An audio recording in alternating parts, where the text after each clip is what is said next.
পবিত্র রমজান মাসে ওমরা পালন করতে আগ্রহী হাজারো যাত্রী এখন চরম দুশ্চিন্তার মুখে। ভিসা সংকটের কারণে শত শত টিকিট বাতিল হয়েছে, এমনকি যাত্রী সংকটে কিছু ফ্লাইটও বাতিল হওয়ার আশঙ্কা দেখা দিয়েছে।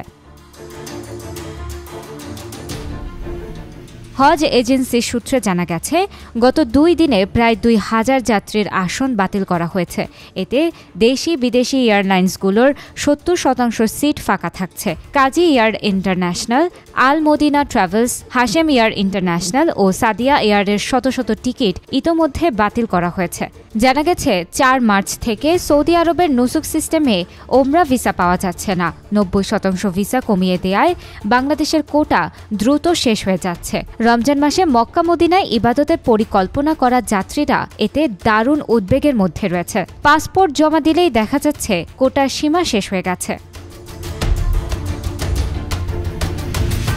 সৌদি আরবে রমজানের শুরুতেই ওমরা যাত্রীদের চাপ সামলাতে কোটা নির্ধারণ করা হয়। এবার হজ প্রস্তুতি আগেভাগে শুরু হওয়ায় শাওয়ালের 20 তারিখের মধ্যে ওমরা যাত্রীদের সৌদি ছাড়তে বলা হয়েছে। 2022 সাল থেকে ওমরা যাত্রীর সংখ্যা 58% বেড়েছে, যা সৌদি সরকারের অবকাঠামো উন্নয়নের ফল। 2025 সালের 6 মার্চ একদিনে 5 লাখ ওমরা যাত্রীর রেকর্ড গড়েছে।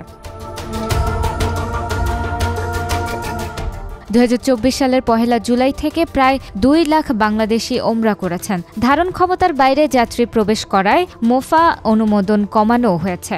এই সুযোগে প্রতারক চক্র 24 ঘণ্টায় ভিসা দেওয়ার নামে প্রতারণা করছে। হজ এজেন্সিস অ্যাসোসিয়েশন অব বাংলাদেশের সহ-সভাপতি নূর মোহাম্মদ সতর্ক করে বলেন, কেউ যদি বলে 24 ঘণ্টায় ভিসা পাওয়া যাবে, তাকে বিশ্বাস করবেন না। ভিসা সংকটে হজ এজেন্সিগুলো আর্থিক ক্ষতির মুখে পড়েছে। টিকিটের টাকা ফেরত না পাওয়ার অভিযোগ রয়েছে। বাংলাদেশ সরকার সৌদি কর্তৃপক্ষের সঙ্গে সমাধানের চেষ্টা করছে।